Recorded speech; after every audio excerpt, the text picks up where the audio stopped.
Thank you for the question. We are actively working to reach a diplomatic solution to de-escalate the crisis. Over the weekend, as you all know, the president spoke with President Putin, and we remain engaged with the Russian government in full coordination with our allies and partners. The path for diplomacy remains available if Russia chooses to engage constructively. However, we are clear-eyed about the prospects of that given the steps Russia is taking on the ground in plain sight. This is something that the National Security Advisor, Jake Sullivan, talked about right here on Friday. Right before our eyes, what we're seeing with Russia. We're seeing new Russian forces have been arriving at the Ukrainian border every day. As we have said before, we're in the window when an invasion could begin at any time.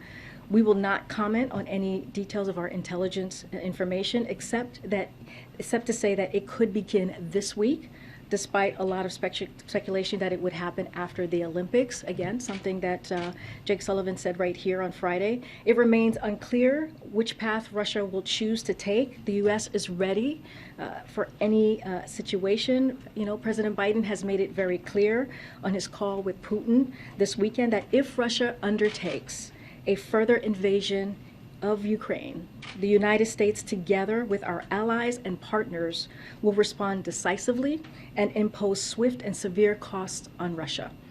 President Biden reiterated that a further Russian invasion of Ukraine would produce widespread human suffering and diminish Russia's standing. So we are continuing to coordinate closely with our allies and partners. President Biden spoke with President Zelensky yesterday and Prime Minister Boris Johnson, as I just read out to you that call this afternoon. And we are in close contact with our allies again and partners again across all levels of government.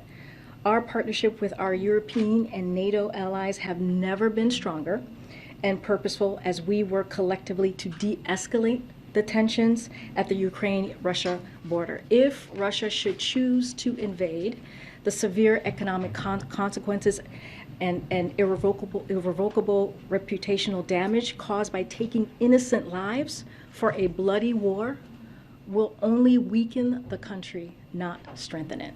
And in that close coordination with allies and partners, is the view that Russia's willingness, what they say today about wanting to continue the dialogue, is there a consensus that is sincere? I mean, how do all of you interpret what's coming out of the Kremlin today? So we've been very clear about this. There is only one country who is currently building up their forces at the Ukraine border, and that's Russia. And as we have stated, as Jake Sullivan has stated, that we, in the past 10 days or so, we only continue to see a buildup, not a de-escalation. So we are open to diplomacy. That door to diplomacy is open, as we have said, and so that is that's what we want to be headed towards. And you know, if we will be ready for whichever decision that President Putin decides, but clearly we would prefer the path of diplomacy. I also want to just say one more thing really quickly. This is something that my colleague John Kirby said at the Department of Defense just now, that Secretary Austin is going to travel to Belgium, Poland, and Lithuania, so that you all have this. The Secretary is going to meet with allied defense ministers and NATO leadership to discuss Russia's military buildup in and around Ukraine, reiterate the U.S. commitment to Article 5, and continue the alliance's progress on deterrence and defense while ensuring the alliance is prepared to face tomorrow's challenges. One last question.